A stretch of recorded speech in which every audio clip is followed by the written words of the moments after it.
One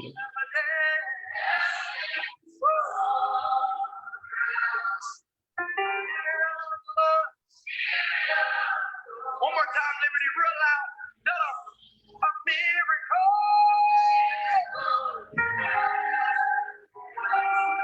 Right here, right now.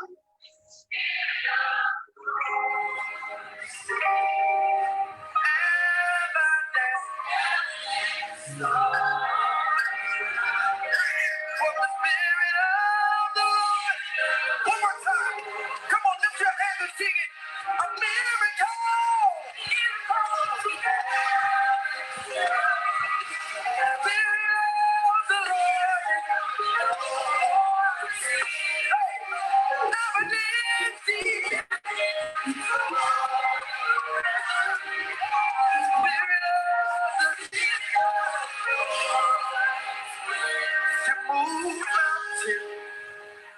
You come too far with your power for me. There is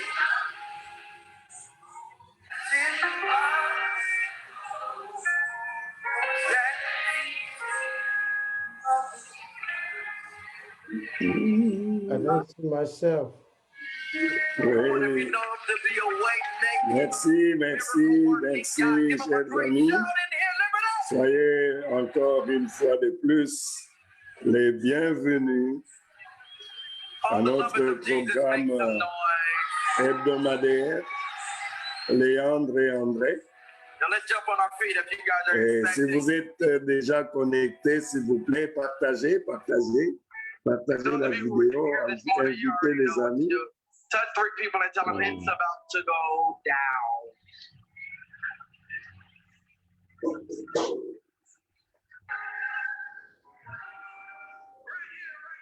Invitez les amis. Come on, hands up.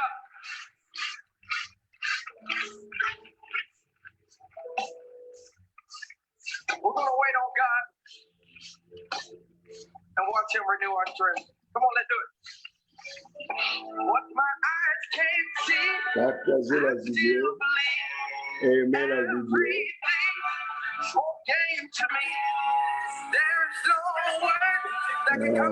Encore quelques minutes avant qu'on commence. Nous pouvons un peu écouter cette belle musique.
Nous allons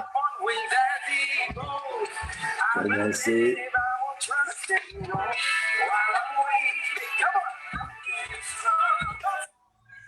Gloire soit rendue à notre Dieu.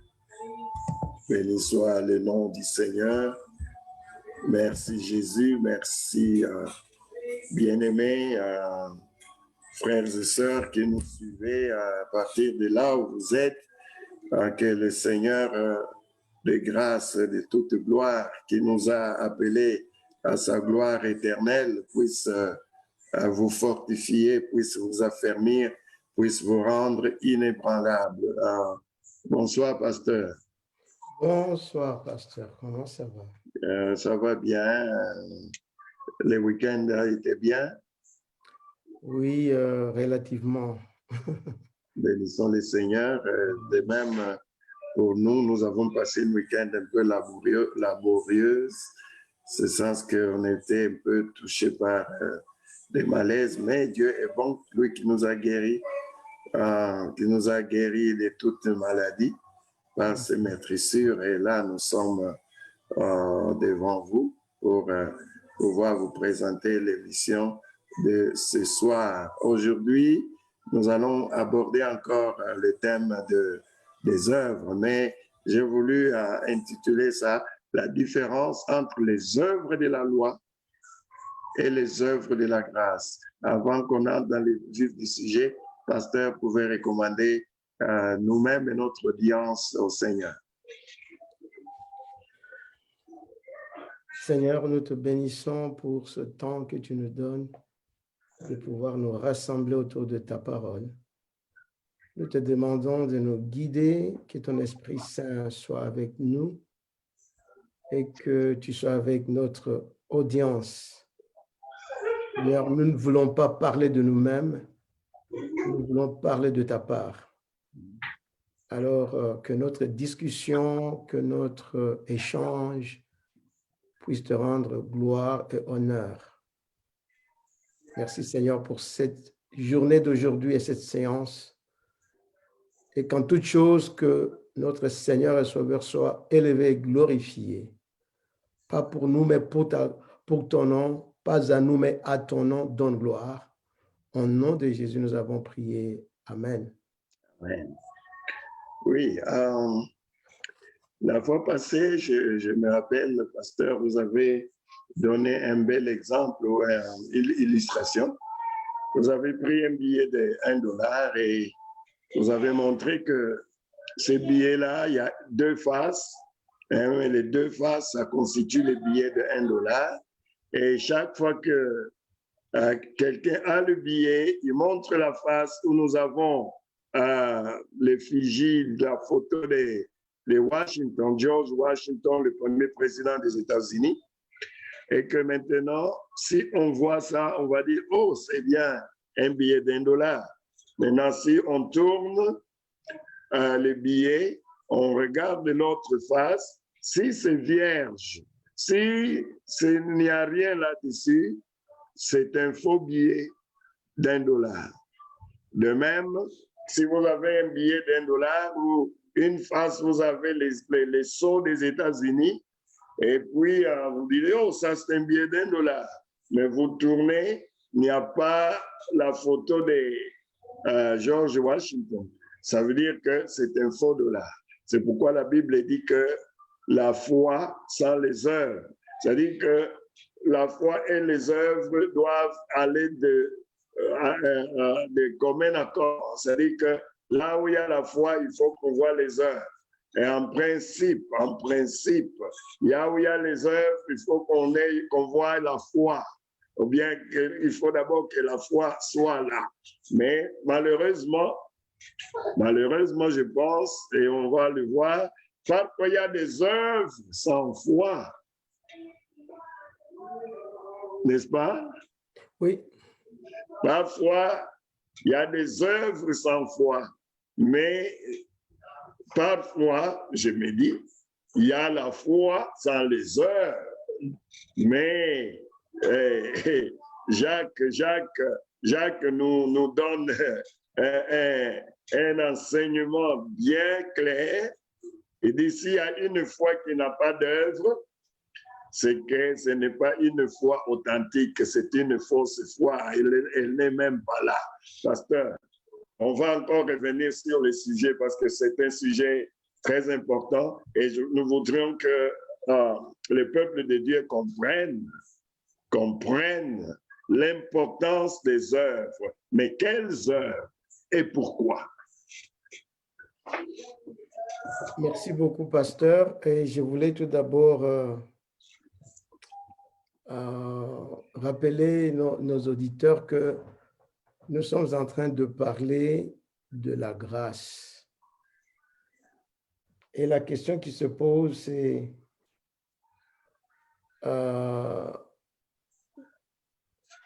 Jacques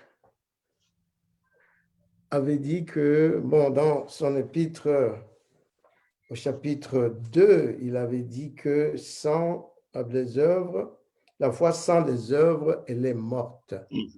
Donc, c'est comme si elle donnait l'impression, certaines personnes pensent qu'il s'agissait d'être sauvées par les œuvres. Les œuvres.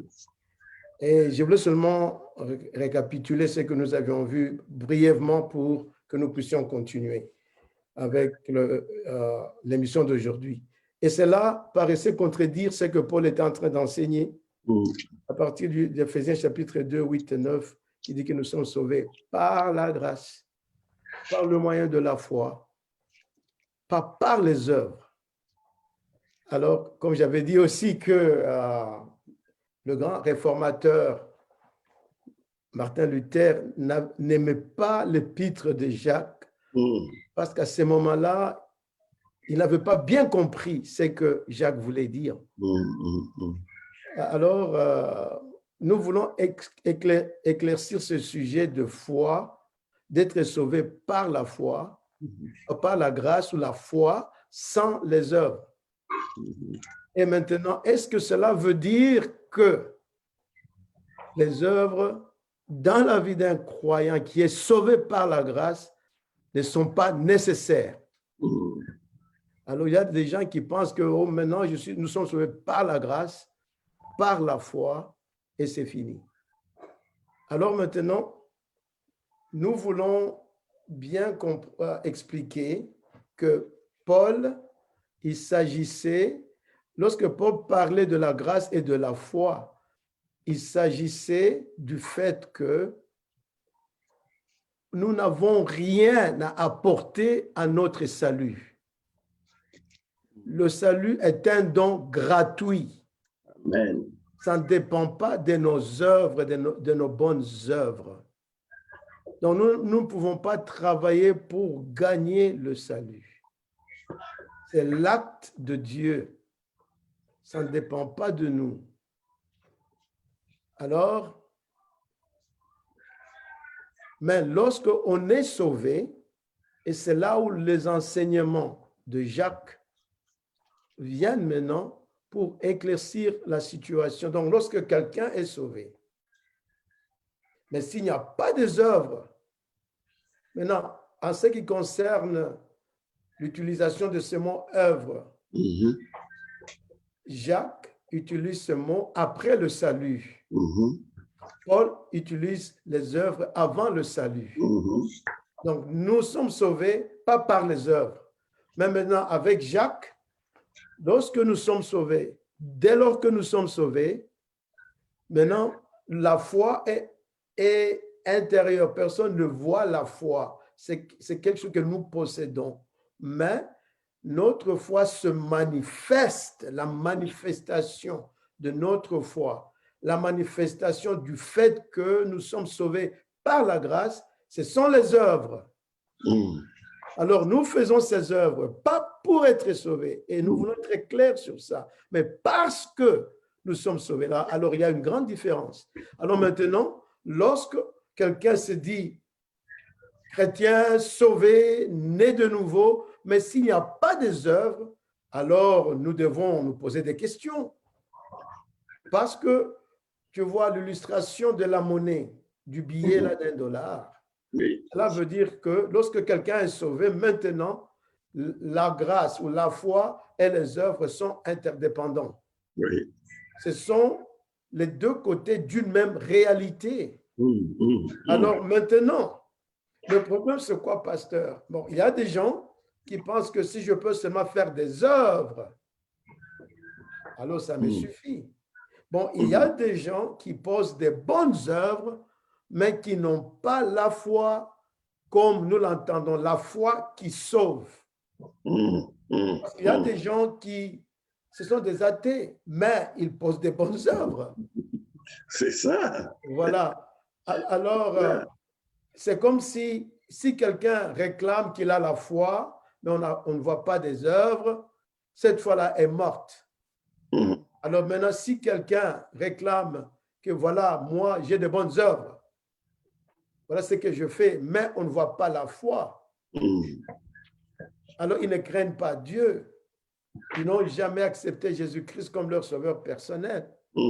Parfois même, les gens se comparent aux chrétiens. Vous voyez, moi, je ne suis pas chrétien, mais voilà ce que je fais. Je suis plus que le chrétien. J'ai fait de belles œuvres, des œuvres de la miséricorde, si vous voulez, plus que les chrétiens. Alors, ils se comparent aux chrétiens.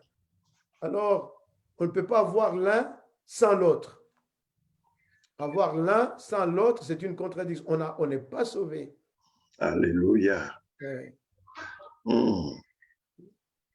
Alors, je ne sais pas moi si on peut essayer un peu de relire quelques versets sur ce chapitre-là. Le chapitre 2. Hein? Chapitre 2 à partir du verset... Bon, on avait touché au verset 14, 15 et 16. Alors, Oui, on peut... Voilà. Alors, si nos auditeurs peuvent patienter avec nous, nous voulons lire quelques passages parce que tout ce que nous disons vient de la parole de Dieu. Ça ne vient pas de nous. C'est Dieu qui l'a dit. Ce ne sont pas nous qui avons dit ça. Donc, on commence par quel verset? Bon, on commence au chapitre, au verset 15 jusqu'au chapitre, au verset 15 jusqu'au verset 18. Okay. On peut commencer par le verset 14 même. Ça va, pas de problème. Okay. Mes frères, que sert-il à quelqu'un de dire qu'il a la foi? S'il n'a pas des œuvres, la foi peut-elle le sauver? Si un frère ou une sœur sont nus et manquent de la nourriture de chaque jour, et que l'un d'entre vous leur dise, allez en paix, chauffez-vous et vous rassasiez, et que vous ne leur donniez pas ce qui est nécessaire au corps, à quoi cela sert-il? Il en est ainsi de la foi. Si elle n'a pas les œuvres, elle est morte en elle-même. Mais quelqu'un dira, toi tu as la foi, et moi j'ai les œuvres. Montre-moi ta foi sans les œuvres, et moi je te montrerai la foi par mes œuvres. Tu crois qu'il y a un Dieu? Non, c'est 18. Hein? C'est 18, voilà. OK. Oui, pasteur. Bon, ici, le verset 14 jusqu'à 17, ça se comprend. Surtout avec l'exemple qu'il a donné. Donc, il voulait tout simplement dire, il ne faut pas seulement confesser qu'on a la foi, il faut agir par la foi, parce que la foi vit par les œuvres, en d'autres termes. Okay. Donc, ce n'est pas un slogan. Voilà. Ce qu'il veut dire là, dit, si tu dis que tu as la foi, alors ta foi doit manifester tes œuvres. C'est comme s'il disait que ta foi ne peut pas, tu ne peux pas rester indifférent. Lorsque c'est dans ton pouvoir d'agir, de faire une bonne œuvre pour aider quelqu'un qui est dans le besoin. Alors, ce sont les œuvres, servir les autres, aider les autres. Ce sont les œuvres de la foi. Alors maintenant, il pose une autre question. Il y a deux personnes ici. Quelqu'un qui dit, moi j'ai la foi. Et l'autre dit, moi j'ai les œuvres. Oui. Et l'autre dit, montre-moi ta foi sans les œuvres, et moi je te montrerai la foi par mes œuvres. Voilà. Nous devons relire bien ce qu'il dit ici. Il dit, montre-moi ta foi sans les œuvres, et moi je te montrerai la foi par mes œuvres. Donc, en d'autres termes, toi tu as ta foi n'a pas de œuvres. Mais moi, je vais te montrer ma foi, la foi qui est en moi par mes œuvres. Donc, il y a une distinction. Très bien, pasteur. Ouais. Nous voyons là, je reviens un peu à l'illustration que le Saint-Esprit a donnée concernant ces deux personnes. Quelqu'un dit qu'il a la foi. Et la première chose qui me frappe là, c'est la prétention. Ouais. Il y en a qui prétendent. Ouais. Ils disent qu'eux, ils sont sauvés, mais il faut vraiment se demander si on est sauvé, pasteur. Il y a une question que j'ai posée, j'étais en train de faire, de réfléchir un jour. J'ai posé la question quand je me réfère à la question que Paul pose, je crois, dans Acte 19, je ne sais pas très bien, mais je crois vers Acte 19, il dit, avez-vous reçu le Saint-Esprit lorsque vous avez été sauvés? Voilà. Et un jour, le Saint-Esprit m'a inspiré pour que je fasse une prédication. Avez-vous été sauvés le jour que vous avez reçu Jésus? Voilà. Oui. Voilà. Parce que il y en a qui reçoivent Jésus par émotion, ils voient, on appelle les gens et puis il court là, il est en riant, il va, il dit qu'il reçoit Jésus, on leur fait dire une prière d'ensemble et puis ce n'est même, il ne sent rien dans son cœur et puis après on dit qu'à partir de maintenant, vous êtes sauvés, vous êtes enfants de Dieu, gloire à Dieu. Non, on ne peut pas arriver au salut si on n'est pas passé par la repentance. Quand on n'a pas compris qu'on est pécheur perdu, quand on n'a pas senti cette tristesse dont la Bible dit que la tristesse selon Dieu est bonne, elle amène au salut, elle amène à la repentance qui conduit au salut. Alors, il faut qu'il y ait d'abord cette tristesse-là. Et puis tu dis, Seigneur, pardonne-moi. Et tu décides qu'à partir de maintenant, je te confie, je veux que tu deviennes le maître, le Seigneur de ma vie, que tu diriges ma vie, que ce ne soit plus moi, mais que ce soit toi. Alors, à ce moment-là, il y a quelque chose qui se passe. Tu es sauvé, tu es né de nouveau. Et alors, quand tu as cette foi-là qui t'a amené à la nouvelle naissance, pasteur, tu ne peux pas rester stérile pour le royaume. Les œuvres vont se voir. Tu vas commencer d'abord, la transformation qui va se passer en toi, c'est la plus grande œuvre. Et les gens vont remarquer que non, cette personne n'est plus la même. Cette personne a changé. Ça, c'est la plus grande œuvre. C'est la plus grande œuvre. Nous, quand on était sauvés, on commençait à aller à l'église, il y a une expression qu'on utilisait souvent, que je n'oublierai jamais, que je voudrais aussi utiliser ça pour que nos auditeurs comprennent. On avait une expression qui disait les feuilles du figuier. Vous voyez, quand Adam et Ève avaient péché, ils ont réalisé qu'ils sont nus.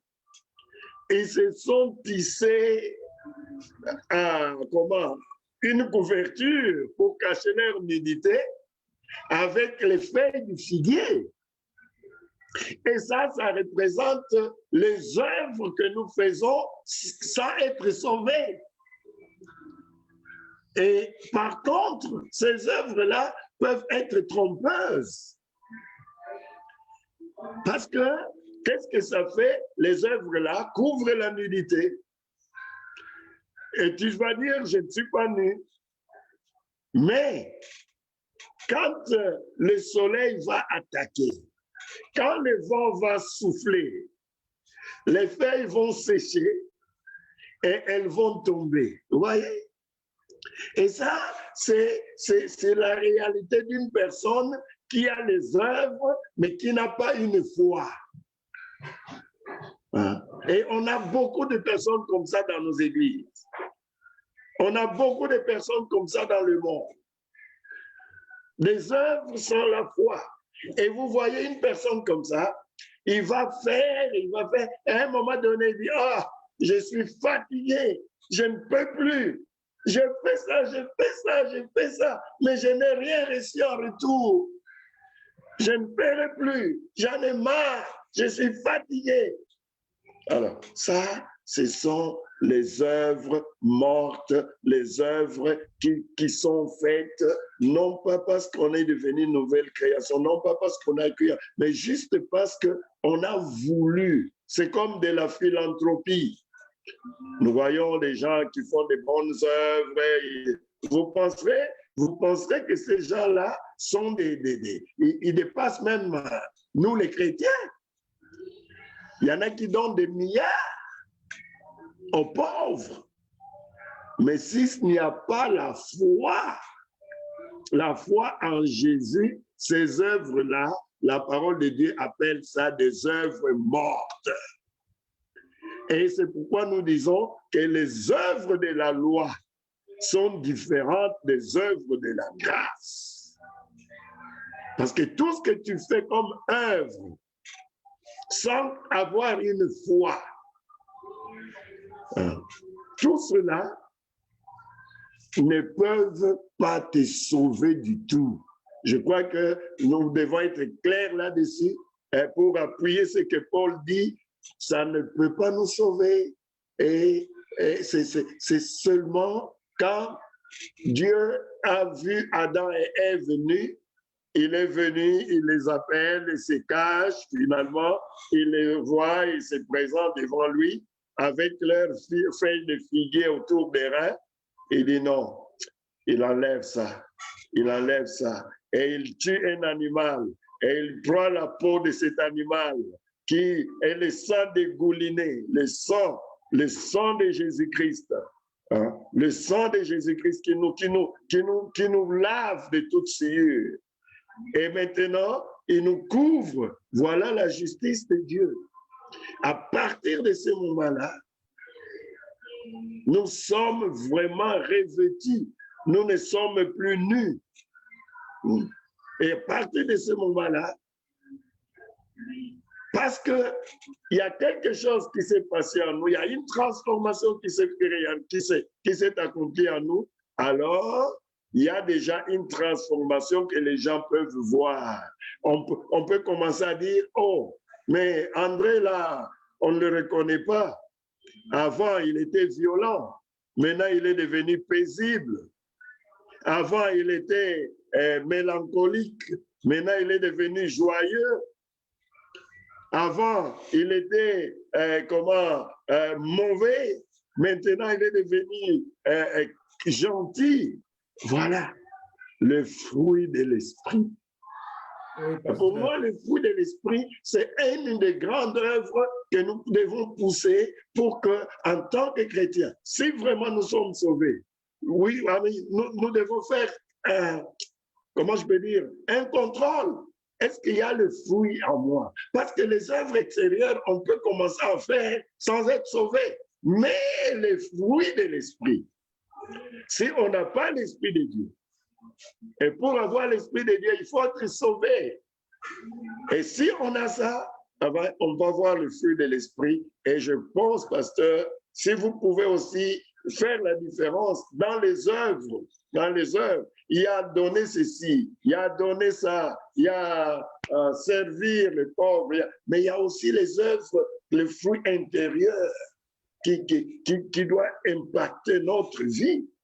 Ça, je crois que c'est aussi très important et je crois même que ça peut être pour nous-mêmes quelque chose qui peut nous montrer si vraiment ma foi là est une foi authentique. Oui, pasteur. Je voulais tout d'abord souligner un point sur le verset que nous avons lu. Moi, je ne veux pas que notre audience perdre de vue de ce que Jacques est en train de dire. Il dit, montre-moi ta foi sans les œuvres. Il dit, montre-moi, je veux voir ta foi. Parce que on peut dire qu'on a la foi, mais la foi doit se manifester. Absolument. Amen. C'est pourquoi il dira que moi, je te montrerai la foi, ce que j'ai comme foi par mes œuvres. Amen. Et c'est sous-entendu ici par les œuvres, les bonnes œuvres. Les bonnes œuvres, compte tenu de l'exemple qu'il nous a donné. Comment est-ce qu'on peut aider quelqu'un une sœur qui est nue et qui manque de nourriture? Alors, il faut lui donner des vêtements, il faut lui donner de la nourriture. Donc, il veut dire que les deux, la foi et les œuvres sont interdépendants. On ne peut pas les séparer. Parce que si tu sépares la foi des œuvres ou les œuvres de la foi, alors la foi ne peut pas vivre sans les œuvres et les œuvres ne peuvent pas vivre sans la foi. Les bonnes œuvres. Les bonnes œuvres. Donc, la foi se transforme en action. Bon, ça se voit dans ces actions qu'elle régénère. Tu vois? Alors, les actions, les bonnes œuvres dépendent de la foi pour être vraiment des bonnes œuvres. Alors maintenant, parce que tu parlais du fruit du Saint-Esprit. Oui. Mais si on va dans le passage, on va revenir au verset 19. Oui. Mais si on peut aller aux épîtres de Galates, chapitre 5, aux épîtres de Galates, chapitre 5, et là, on parle des œuvres.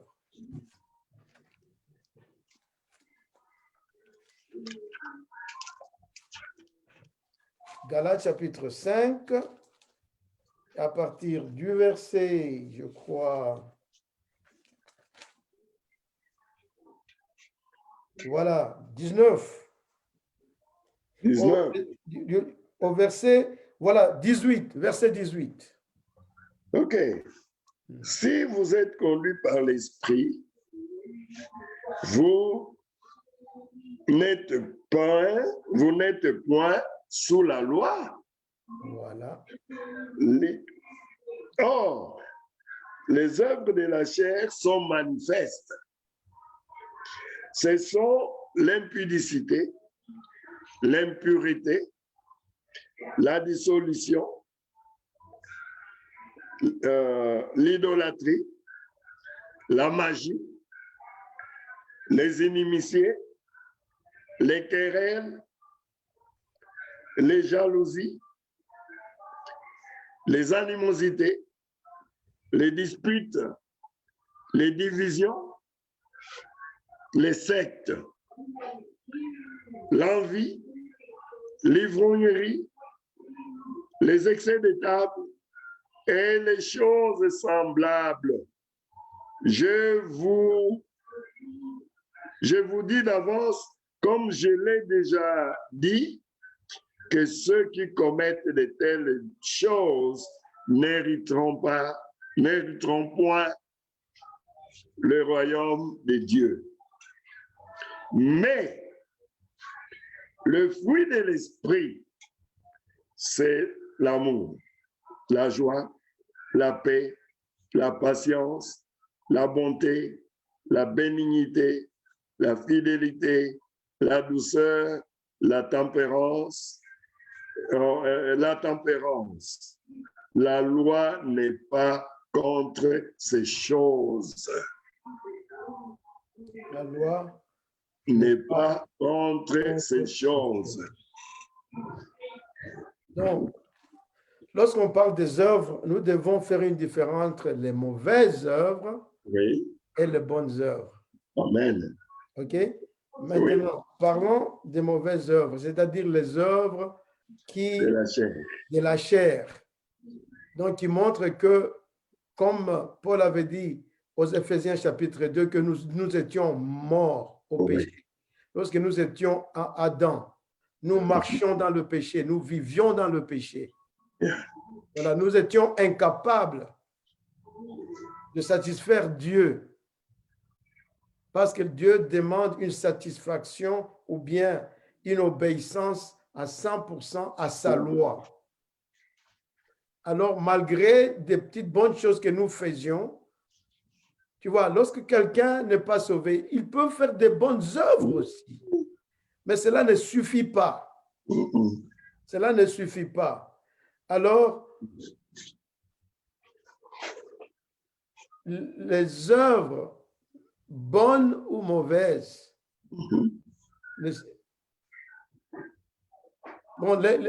les mauvaises œuvres prouvent qu'on n'est pas sauvé, ou bien démontrent qu'on n'est pas sauvé. Si on n'a pas accepté Jésus-Christ comme son sauveur personnel. Mais je ne veux pas me contredire parce que de temps en temps, même lorsqu'on est sauvé, on peut pécher. Ça, c'est autre chose. Il y a le pardon. Le pardon, ça fait aussi partie de la grâce de Dieu. De la grâce de Dieu. De la grâce de Dieu. Parce que lorsque nous étions encore pécheurs, Christ est mort pour nous. Amen. Amen. Mais, pasteur, la question fondamentale, ou bien le point le plus important, c'est de se demander, lorsque tu dis que tu es chrétien, est-ce que tu comprends que tu es en Christ? Alléluia. Que tu as été sauvé par notre Seigneur et Sauveur Jésus-Christ. Il est mort pour la croix, sur la croix pour toi. Il a pris ta place. Lui qui était juste, il était condamné. Toi, tu étais condamné, tu as été justifié. Amen. Nous avons été justifiés par ce que Christ a fait. C'est Amen. ça la question fondamentale. On peut discuter des œuvres, bonnes ou mauvaises, et la foi, mais le point le plus important, c'est que est-ce que tu as la foi en Christ? Est-ce que tu comprends que tu as été sauvé par la grâce? Amen. Et que tu as déjà été accepté sur ce que Christ a accompli, pas sur ce que tu es en train de chercher à faire. Exactement. Encore une fois, parce que moi, je trouve que pour ne pas embrouiller nos auditeurs, la question, encore une fois, la plus fondamentale, c'est que est-ce que Dieu m'accepte? Alléluia. Et sur quelle base il m'accepte? Voilà. Alors, Dieu m'accepte pas sur base des œuvres bonnes ou mauvaises, mais il nous accepte sur base de ce que Christ a fait pour nous. Maintenant, lorsque nous comprenons cela et nous recevons Christ comme notre Seigneur et Sauveur, nous répondons à l'appel, à ce que Christ a fait pour nous. Maintenant, nous mettons notre foi pour notre salut dans l'œuvre accomplie à la croix par Christ. Lorsque nous mettons notre foi en ce que Christ a fait, non en ce que nous sommes en train de faire pour chercher à être acceptable, nous faire acceptable à Dieu. C'est alors que le Saint-Esprit aussi, au moment de la conversion, vient habiter en nous. Maintenant, il nous aide à vivre une vie qui produit les fruits, les bonnes œuvres. Amen. Alors, je ne voulais pas que les gens puissent s'embrouiller avec ça. Mais ici, Jacques est en train de dire que ce n'est pas possible d'avoir une foi sans les œuvres. C'est impossible. En d'autres termes, il est en train de dire ça. Amen. Alors, parce si que tu comprends vraiment que tu es en Christ, qu'il t'a sauvé et qu'il vit en toi, tu es une nouvelle créature, tu as le Saint-Esprit en toi, les œuvres doivent se manifester. Amen. Alors, si toi, tu dis que tu as la foi, mais il n'y a pas la manifestation de ces œuvres-là, c'est alors qu'il continue dans le verset 19 pour illustrer le point. Oui. Des gens qui disent que, oh, j'ai la foi, mais il n'y a pas la manifestation Oui. des œuvres. Par les œuvres. Oui. C'est bien que, pasteur, on est sauvé, on est accepté par Dieu. Donc, la base de l'acceptation, la base de notre salut, ce ne sont pas nos œuvres. Tout à fait. Ce ne sont pas nos bonnes œuvres. Non. C'est plutôt l'œuvre de Christ Voilà. Qu'il a accompli à notre place. pour nous, à notre faveur. Voilà. Et c'est ça qui fait que nous soyons acceptés par Dieu. C'est ça qui fait que nous soyons agréés par Dieu. Oui. C'est ça qui a fait de nous que nous soyons réconciliés avec Dieu, que nous puissions devenir des membres, des gens de la famille de Dieu, de la maison de Dieu. Mhm. Maintenant, étant devenus enfants de Dieu, il y a quelque chose que nous devons faire. Et ça, Christ en nous, qui vit en nous, il a préparé, dans Éphésiens, je pense, on nous dit que les œuvres qu'il a préparées pour que nous puissions les accomplir. Oui, il a préparé d'avance. D'avance. Voilà. Que nous puissions y marcher. Parce que celui qui a la foi en Christ Jésus, Oui. celui qui est sauvé par sa foi en Christ Jésus, Oui. il doit marcher dans ces œuvres-là qui ont été préparées d'avance. Mais alors, si quelqu'un dit qu'il a la foi, mais ne marche pas dans les œuvres que Christ a préparées d'avance, on se demande bien s'il a bien une foi ou pas. Voilà. Parce que la foi qui est en nous, on Oui. peut déclarer que la foi est en nous et personne ne voit la foi. Exactement. Alors la foi peut seulement se voir. La foi que nous avons en Christ peut seulement se manifester par les actes ou les actions qu'elle produit au travers nous. Amen. Amen. Amen. Alors, ça doit être des bonnes œuvres. Donc, pasteur, Oui. en d'autres termes, les œuvres-là sont très importantes aussi. Oui, très, très important. Parce qu'on ne peut pas dire, non, moi j'ai la foi, je crois en Jésus, hein? Et puis on n'a pas des œuvres. Mais Christ a préparé. Voilà. Et c'est toi qui dois les accomplir. Voilà. Parce que dans Jacques, je crois, on dit, celui qui sait faire le bien mais ne le fait pas, il pêche, non? Oui, oui. Alors, maintenant, il y a des œuvres qui sont là, qui sont préparées pour que moi, je puisse les accomplir, pour que toi, mon frère, mon bien-aimé, ma bien-aimée, que tu puisses les accomplir. Si tu n'accomplis pas ça, tu es en train de manquer. Et le péché, c'est quoi? C'est manquer le but. C'est ça. Tu manques le but pour lequel aussi, pas seulement, mais pour lequel Christ, quand il t'a sauvé, il a préparé des œuvres et il s'attend à ce que toi et moi, nous puissions accomplir ces œuvres-là. Alors, mais si tu ne peux pas les accomplir, tu as manqué le but, tu es en train de manquer le but et ça ne plaît pas à notre Dieu. Mais en plus, si on accomplit ça, pasteur, je voudrais un peu juste montrer l'importance des œuvres. Hein? Je voudrais montrer l'importance dans la parole de Dieu, les œuvres là que Christ a accomplies. Si on les réalise. Oui, sans te couper, on peut tout d'abord lire, parce qu'ils ont l'illustration d'Abraham. Oui. En bas là. Bon, au verset 19, il est dit, tu crois qu'il y a un seul Dieu. Voilà. Tu fais bien. Oui. Mais écoute, les démons le croient aussi et ils tremblent. Ils tremblent même. Ouais, tu vois, les démons, ils croient qu'il y a Dieu, mais ils ne respectent pas Dieu. Voilà. Ce sont eux qui sont en train de créer toutes sortes de problèmes dans le monde. Mais ils sont en train de Ils sont rebellés à Dieu. Ils tremblent. Ils vivent dans la rébellion contre Dieu. Ils tremblent, mais ils ont la foi. Oui. C'est une connaissance intellectuelle. Une foi sans œuvre. Voilà.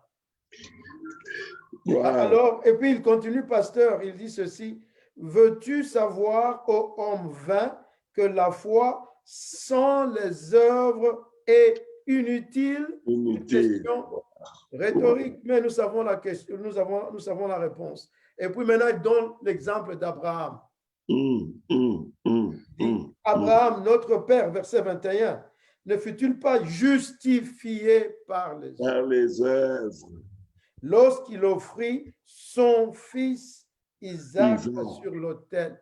Mais il avait la foi en Christ, en Dieu. En Dieu, Oui, oui, il a quitté son pays pour Oui. aller dans un pays lointain Mhm. par la foi. et si, puis- si on se réfère à Abraham là, Ouais. donc l'obéissance à la parole de Dieu, c'est très important. Bien sûr. C'est aussi, c'est comme une œuvre parce que Abraham, pourquoi il est allé offrir Isaac? Parce qu'il a obéi Voilà. à la Et, il parole avait, de Dieu. et puis cette obéissance, c'était la manifestation de la foi qu'il avait en Dieu. Amen, amen, amen. Parce Vous qu'il croyait voyez- en Dieu, alors il a agi sur sa foi. Vous voyez, bien-aimé, l'importance des œuvres.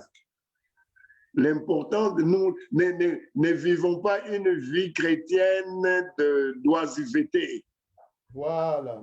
Tu es sauvé et tu penses que ça suffit, tu ne peux rien faire et tu ne dois rien faire parce que tu es sauvé par grâce. Oh non, mais la grâce, hein, c'est la grâce. Hein. Et nous, c'est la grâce de Dieu. Hein. Oui, mais il faut que tu accomplisses. Lisons un peu Apocalypse parce que vous allez revenir. On va lire un peu Apocalypse au chapitre 14, Apocalypse chapitre 14. au verset 13. Apocalypse 14, 13. Oui. Bon, tu veux que je lise? Oui, vous pouvez lire, pasteur, si vous êtes là. Alors, Apocalypse chapitre 14, verset 16.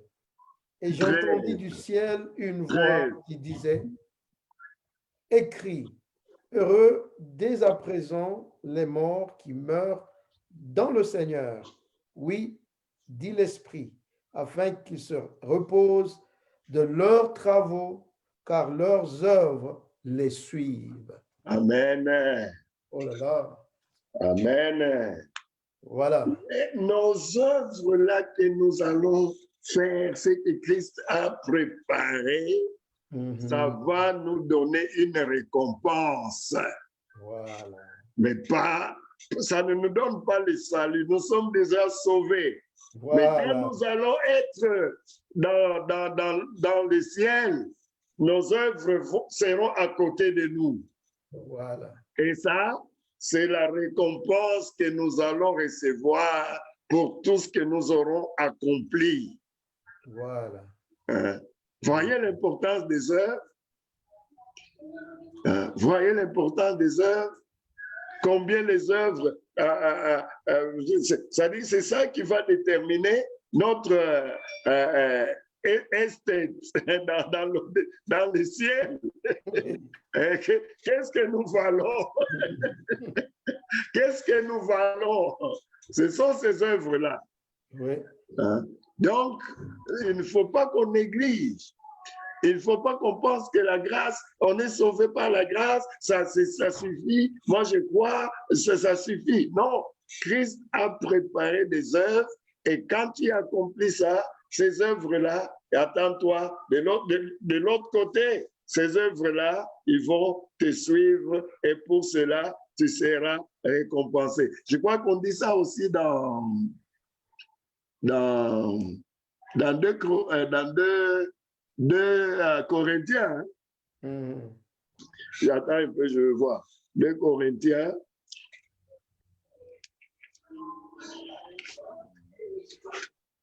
En attendant, lorsque tu lis ça, je vais dire à nos auditeurs, lorsqu'on continue à lire sur Abraham, on dira ceci. On dira que verset 22, tu vois que la foi agissait avec ses œuvres. Donc, la foi d'Abraham était en train de réagir avec ses œuvres et que par les œuvres, la foi fut rendue parfaite. Par les œuvres, la foi fut rendue parfaite. On ne peut pas séparer la foi des œuvres. Mais nous devons bien expliquer, ce ne sont pas les œuvres pour être sauvés, mais ce sont les œuvres qui viennent après le salut, qui sont la manifestation d'une réalité qui est invisible en nous, la foi.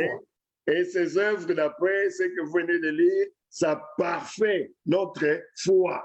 Voilà, ça Ça- démontre, ça en augmente, d'autres termes. ça perfectionne notre foi, ça Voilà. montre encore notre foi. Et Voilà. ça plaît au Seigneur et il y a une récompense qui est attachée à ces œuvres-là. Donc, je lisais dans 2 Corinthiens au chapitre 5, verset 10, pasteur, si vous pouvez encore lire ça. Deuxième 2 épître. Corinthiens chapitre 5, verset 10. OK, une minute. 5, 10. Donc, commençons par 9, 9 à 10. Deuxième Corinthiens, chapitre 5. 9 à 10. Oui. OK, chapitre 5, 9 à 10. Lisons. C'est pour cela aussi que nous nous efforçons de lui être agréable, soit que nous demeurions dans ce corps, soit que nous le quittions. Car il nous faut tous comparaître devant le tribunal de Christ, afin que chacun reçoive selon le bien ou le mal qu'il aura fait étant dans son corps. Amen. Alors, bien-aimé, vous voyez que si tu as beaucoup d'œuvres, beaucoup d'œuvres, tu vas recevoir aussi une grande récompense devant les tribunaux de Christ. Donc, c'est très important. C'est vraiment important. Les œuvres sont importantes. Il faut, si tu es vraiment sauvé, si ta foi là que tu as dans le Seigneur, c'est tu es sauvé, alors il faut aussi faire que tu ne sois pas vide en œuvre. Il ne faut pas être ce que nous appelons juste sauvé. Je suis juste sauvé, plus rien du tout, juste sauvé. Tu vas être malheureux, tu es juste sauvé, mais tu es au ciel, mais juste sauvé. Et tu vois tes amis avec des couronnes, avec des étoiles. Tu dis, mais comment, mais c'est ma vie là que j'ai menée sur terre en Christ. J'ai fait ceci par la grâce de Dieu. J'ai accompli ça et voilà que je suis surpris au ciel. Je suis agréablement surpris. Voilà la récompense que je viens de recevoir. Oui, pasteur, ça c'est un point très, très important. Mais aussi, de l'autre côté, nous voulons aussi nous parlons de la foi qui doit être accompagnée ou qui doit se manifester dans les œuvres et nous aurons une récompense. Absolument. Mais nous devons aussi parler de ces œuvres-là qui ne sont pas basées sur la foi. Ah oui. Oui. Parce qu'il y a des gens qui pensent que, bon, il y a une question classique qu'on pose dans l'évangélisation. Supposons que tu meurs ou tu mourrais aujourd'hui, tu te présentes devant Dieu. Et Dieu te dit, pourquoi est-ce que je dois te laisser entrer au ciel? Alors, il y en a qui vont dire, mais j'étais une bonne personne. Je nourrissais les pauvres. En ton nom, j'ai guéri les malades. J'ai prophétisé. Et pasteur, la question, la réaction, d'ailleurs, notre Seigneur Sauveur nous dit, il nous dit ça, et que ça va arriver. Il va dire aux gens, quittez, je ne vous ai jamais connu. Et pourtant, il faisait de bonnes œuvres. Amen, amen, amen. Alors, nous devons aussi adresser ce point-là. Donc, pourquoi est-ce que nous faisons la question fondamentale? Lorsque tu es en train de faire de bonnes œuvres, pourquoi est-ce que tu les fais? Quel est le motif ou la motivation derrière tes actes? Oui. Est-ce que tu les fais par amour à Christ parce que tu as été sauvé? Parce que tu as été sauvé, le Saint-Esprit est en toi, alors ta foi doit vivre par ses actes, par ses bonnes œuvres, parce que tu es déjà sauvé. Mais si tu le fais comme le monsieur qui se présente devant Dieu après sa mort, Et il ne qui- sait pas pourquoi Dieu doit le laisser entrer au ciel. Oui, Il dit, pourquoi est-ce que je dois te laisser entrer au ciel?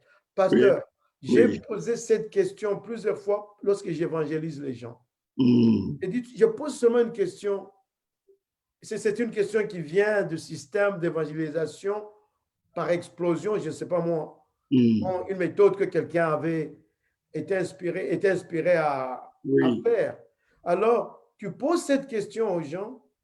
Pourquoi est-ce que si tu mourais aujourd'hui, tu te présentes, tu veux aller au ciel, on te pose la question, pourquoi est-ce que je dois te laisser entrer au ciel? Cette Ouais. question-là, Mhm. lorsque les gens disent, oh, j'étais une bonne personne, j'aimais tout le monde, je faisais ceci, j'ai. Alors, beaucoup de gens seront surpris, pasteur.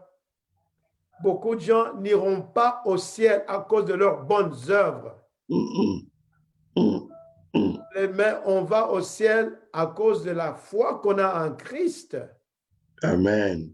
Oui, c'est ça. Alors maintenant, lorsqu'on a cette foi en Christ, encore on insiste, cette foi-là, pour qu'elle soit vivante, elle doit produire des œuvres Pour qu'il y ait du qui fruit. glorifient Dieu. Pour qu'il y ait du fruit. Amen. Et parce que Dieu ne va pas nous demander quelles sont les bonnes œuvres que tu avais faites lorsque tu étais sur cette terre. Mais est-ce que tu as accepté Christ comme ton sauveur personnel? Oui, je pense, pasteur, ce que vous venez de soulever est un point très, très important parce que non seulement une question à poser là, dans l'évangélisation, mais une fois, essayez un peu de poser la question dans nos églises. Hein, Oui, pasteur, je ne te coupe pas, parce que les gens qui se présentent devant Dieu, ils pensaient, tu vois, qu'ils allaient aller au ciel. Oui.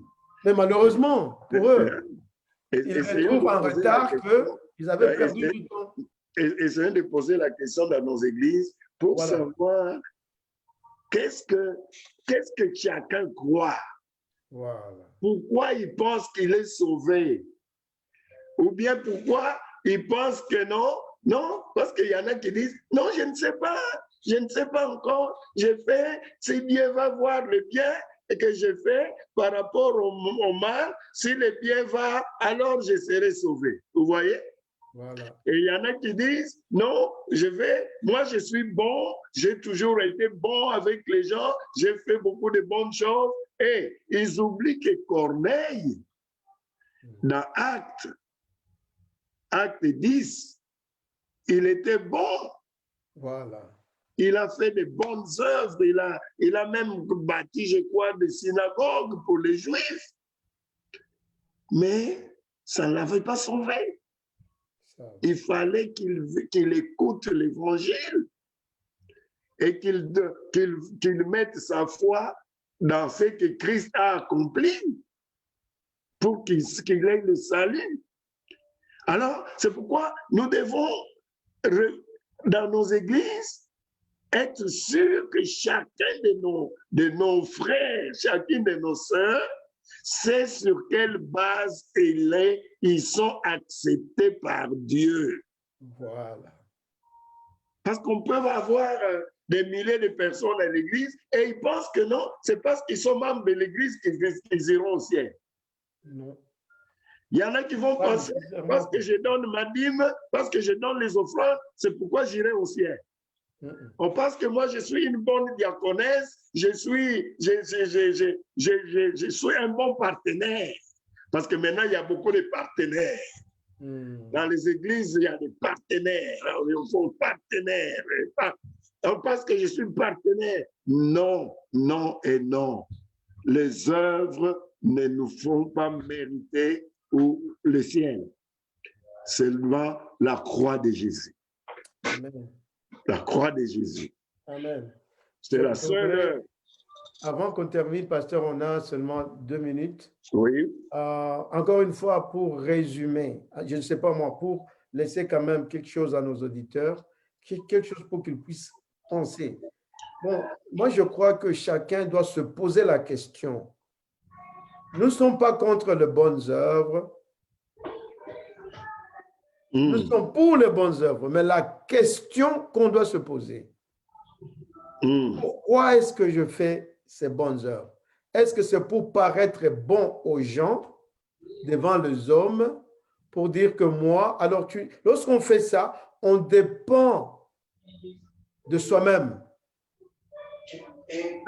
Il faut se poser la question, pourquoi est-ce qu'on fait ces bonnes œuvres? Si on fait ces bonnes œuvres, pas parce qu'on est sauvé, pas parce qu'on croit en Christ comme notre Seigneur et Sauveur personnel, qu'il est mort à notre place, mais si on le fait pour paraître bon aux gens et pour chercher à être acceptable à Dieu, alors là, c'est une grande erreur. Mais si maintenant la réponse à cette question, pour moi, qui s'avère fondamentale, si on fait les bonnes œuvres pour la gloire de Dieu, à cause de ce que Christ a fait pour nous, à cause de notre foi en lui, pas pour attirer l'attention sur nous-mêmes, mais pour la gloire de Dieu, parce qu'il a dit, aime ton Dieu de tout ton cœur, de toute ton âme et toute ta pensée, et aime ton prochain comme toi-même. Si on le fait dans le nom de Dieu, parce qu'on est déjà sauvé, alors ces œuvres-là sont différentes des œuvres de quelqu'un qui n'est pas sauvé, qui ne comprend pas, qui cherche tout simplement à avoir une réputation dans la société d'être une bonne personne. Amen. Il y a une grande différence. Gloire à Dieu, gloire à Dieu, gloire à Dieu. Bien-aimés, c'est un sujet très intéressant. Nous aimerions avoir vos commentaires et vos questions et vos préoccupations. Merci donc de nous avoir suivis ce soir et nous sommes impatients de vous lire et de pouvoir vous retrouver la semaine prochaine, lundi prochain à la même heure. Que Dieu vous bénisse. Et pasteur, si vous pouvez encore bénir nos bien-aimés pour que le Seigneur sache aussi les visiter. Amen. Je vais terminer seulement avec un verset. Je vais lire la bénédiction en Jude. À Dieu seul, notre Sauveur, par Jésus-Christ, notre Seigneur, soit gloire, majesté, force et puissance, dès avant tous les temps et maintenant et dans les siècles de siècles. Amen. Amen. Amen. Amen. Que Dieu vous bénisse, bien-aimés. Merci d'avoir suivi Léandre et André. Aujourd'hui, nous avons essayé aussi de faire la différence entre les œuvres de la loi et les œuvres de la grâce. Et vivons sous la grâce de Dieu et faisons les œuvres que Christ a préparées pour que nous puissions les accomplir. Soyez bénis.